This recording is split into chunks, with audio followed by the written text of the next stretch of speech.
mel noonu bu commencé dugg ci réew mi ba nit ñi di waxtaanee détails yu mel noonu alors que ñu ngi waroon waxtaanee xale yu nekk ci géej gi di ji ñu ngi waroon waxtaanee université Dakar bi nga xam ne tey jàngut ñu ngi ko tëj ñu ngi waroon waxtaanee béy mi nga xam ne fi mu toll ci la ñu toll ñu ngi waroon waxtaanee ambulants yu nekk ci mbedd mi mais ça veut dire que Sénégal vraiment mu ngi gën a di dellu ginnaaw.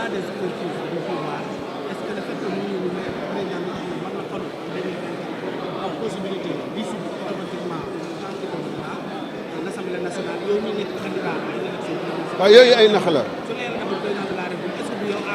waaye yooyu ay nax la xam nga assemblée bi le président qui va venir en avril 2024 lañ koy installé lu mu gaaw gaaw mënul installé en avril 2024 lañ koy installé lu mu gaaw mënul organiser élection législative bala septembre octobre te septembre mun na dissoudre assemblée nationale bi bu ko neexee donc xam nga naxaate yi dafa bëri ci réew mi te jàpp naa ni tamit ñu war a gën a leeral mbir mi dañuy taxaw di seetaan parce que amul fenn au monde fi ñu may benn président de la république saa yu ko neexee mu dissoudre assemblée nationale ci coobare boppam te amul limite amul tamit raison dissolution fu ñu ko def contrepartie la ci pouvoir bi assemblée nationale am def motion de censure contre non pas le gouvernement seulement mais celui qui décide de la politique de la nation parce que s'ils sont pas d'accord avec la façon dont la politique est menée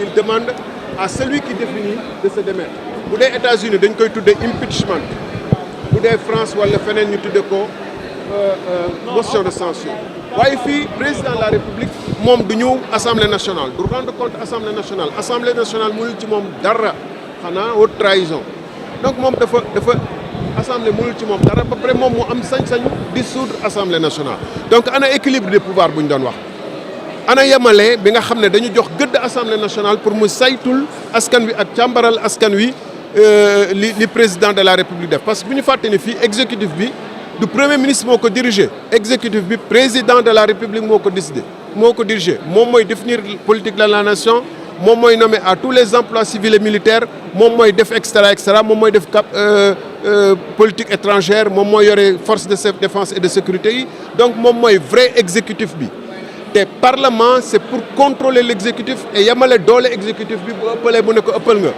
waaye fii président de la république parlement mënul ci moom dara premier ministre rek la mën a def motion de censure et encore benn yoon par session te président moom saa yu ko neexee bu xëyee mu ngelaw sax mun naa dissoudre parlement bi pour que ngelaw mi arrêté wala coow réew mi arrêté loolu mënuñu ko c'est amul fenn fu mu amoo moon qu'on soit sérieux et débat bi warul woon am fi nga xam ne la fa président de la république nee na renoncé na à la troisième candidature moom mu ngi seet ci kanam ñun tamit dañu waroon nekk ci débattre ay programme lu delloo ci nag ay débat yi nga xam ne depuis 2000 ay révision constitution te suñu constitution bi comme un torchon loolu c'est pas normal. En français vous faites la 80 députés lañu. non yooyu calcul yooyu weesu na. calcul yooyu weesu na jàpp naa ni ñoom dinañu retirer kii bi texte bi ñoom ci seen bopp duñ ko voté mais da nga def ne gars yi tamit xam nga foofu ngay xamee ni sax député bi du intérêt nation bi moo ko taxaw parce que bu fekkee ni texte bu ñëw ngeen voté ko mais ñu ne texte pour dissoudre leen yéen rek ngeen bañ ça veut dire seen intérêt bopp moo leen tax a kii mais ñoom ci seen wàllu bopp xam nañu bu ñëwee député Benno Bokk Yaakaar yi dina am ñu ko dul voté waaye waa Wallu ak Yewwi moom duñ ko voté ba ilaa yawmi diin. c'est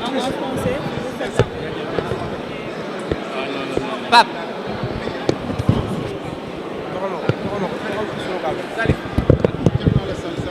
Président du Parti République des Valeurs et du Ngor, député d'Ar. Alors, je voudrais dire d'abord que l'ouverture de la session, ce qu'il y a à déplorer, c'est l'habituel retard de plus d'une heure, sans aucune explication. Le président s'est présenté en 3-4 minutes. Il est le seul à avoir dit quelque chose et il s'est retiré sans... Voilà.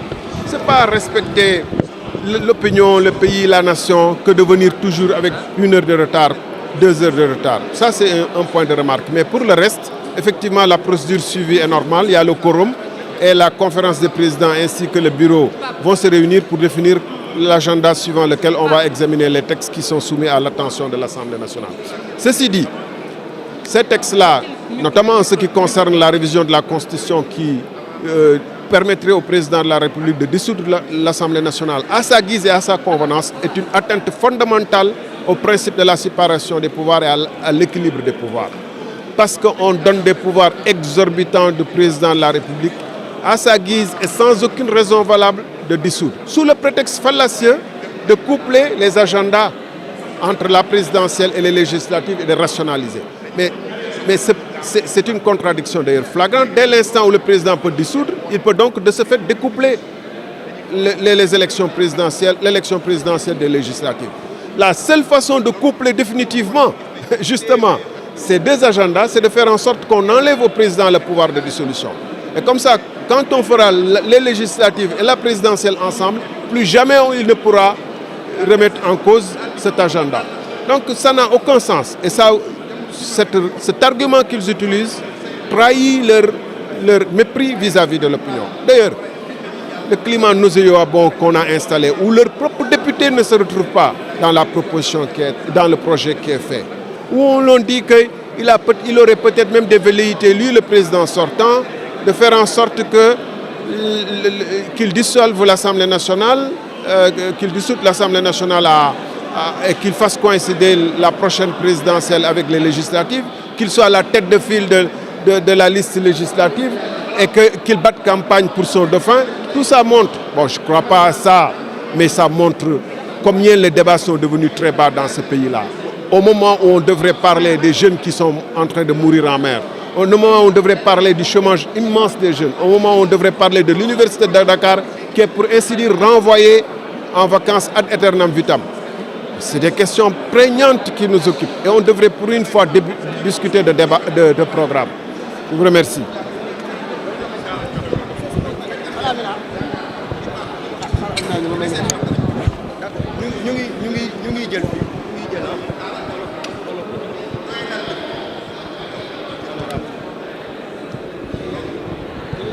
Ouais, ouais.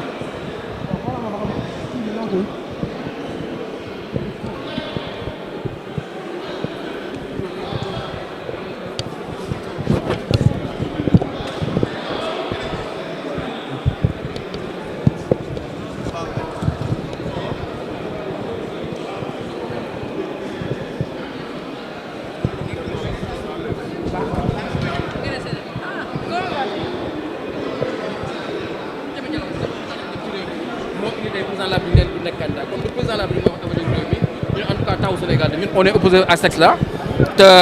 Daañu voté contre quoi qu'il ak lu mu mënti doon ak lu mu ñu mën a coûter daañu voté contre le texte.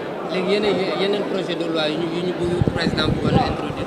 Oh mais yooyu incha allah dina jàll parce que yooyu si dialogue bi la jógee parrainage bi ñuy wàññi ñëpp d'accord nañ ci parquet financier bi génn ñëpp ñoo doon critiquer CREI bi tey bu ñu amee parquet financier nekk na lu am solo évolution la war nañ ko waxtaanee réforme code électoral bi nekk na lu am solo pour suñu démocratie dañ ciy waxtaan.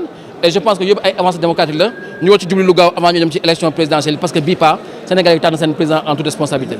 honorable am na benn ci parrainage bi yaa ko doon wax sànq parrainage bi am na benn aspect bi ñu ci dugal le nombre de députés. yu war a parrainer les candidats. mais est-ce que loolu tam du beneen moyen de pour filtrer. yenn candidats yi nga xamante ne amuñu yooyu aura. non dañ ne woon xam nga dañ ne woon buñ ne parrainage ne ak chiffre bi ñu joxe parti yu mag yi bu ñu jógee bu ñu jëlee li ñuy jël. parti yi duñ dese dara wala ay doublons la ñuy am moo tax ñu ne bu ñu defee parrainage ak les maires et les présidents départementaux ak les députés tey xam nga taxawu am na 13 députés 14 députés Pastef am na ko PUR am na ko Benno Bokk Yaakaar am na ko kon jàpp nga ni parti yëpp soxlañu parrainage kon dañuy bàyyi parrainage citoyen bi ak parti yëpp ba pare wàññi ko pour que le maximum mën ko am pour mën nekk candidat donc avancé la du galgal avancé la. mais les candidats indépendants je veux dire. ah mais nag Sénégal on est dans une république les élections coûtent des millions aux citoyens. On peut se permettre ku jógee nekk candidat def sa benn 1000 voix après nga dem de sa CV na j'ai été candidat à l'élection présidentielle dugg di ut ay non ça peut pas marcher comme ça dans un pays comme le président il faut avoir la représentativité et c'est un minimum je pense. Merci beaucoup Lara.